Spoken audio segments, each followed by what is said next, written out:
Okay, had a chance to work on a design concept.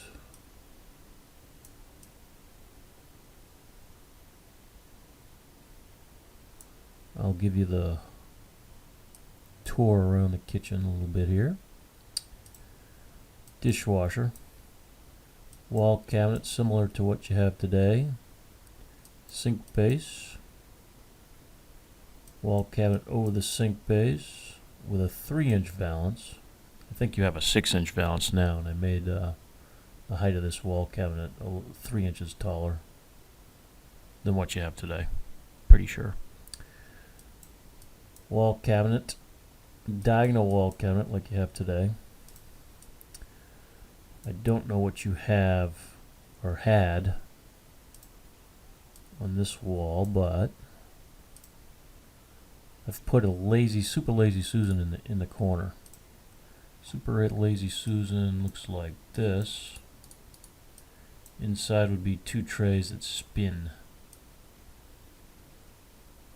This is probably the best use of a corner. Then, because you're considering doing some storage over here, I thought it would be nice to have a pull-out trash next to the sink. So you have a working drawer and a pull-out trash below. This is a 2 trash bin pull-out trash. Let me show you what that looks like. See the 2 bins. See the drawer on top. Wall cabinet storage, microwave over the stove, wall over the microwave, wall cabinet, cabinet with a drawer and a door. I could put a roll-out tray in this cabinet if you wanted to for pot and pan storage, but right now, at the moment, it just has a half-depth shelf with a working drawer on top.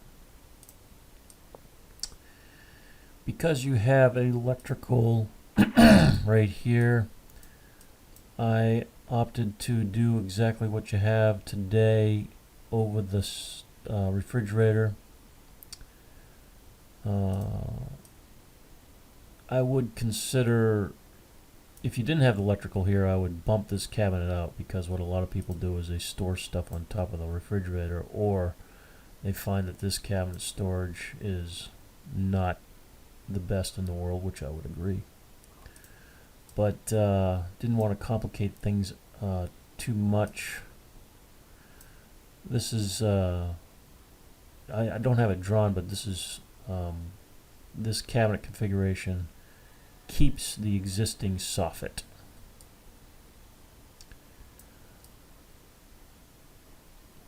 Now the bonus section, I'm going to call it the bonus section, would be, these are actually 2 wall cabinets that I'm going to use as a base cabinet, and I would install a flush toe kick at the bottom. You can see that there. Substantial countertop space here, although it's 13 inches deep, but it's about 72 inches long. This might be your favorite cabinet because inside these 2 large doors would be roll-out trays and additional storage above, crown molding to finish the look. But this is assuming that the baseboard heat can be removed. And what would have to happen likely is the existing pipe would have to, after the water is purged from the heating system, the existing pipe would have to be inside the wall, because it probably feeds another heating element somewhere in the room. But I think I tried to move the refrigerator over here, but just don't think that there's enough depth. I think I can get away with this 24-inch pantry cabinet.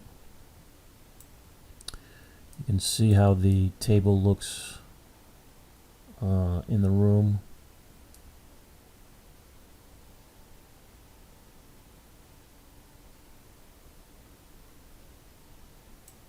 See what the size of this table is. Looks like it has an overall width of 60 and 38. That's the height, the depth. So with the chairs pulled out, it's probably 60 inches from here to here, and then at the back of the chair to the other back of the chair is another 55 inches. So your table might be smaller.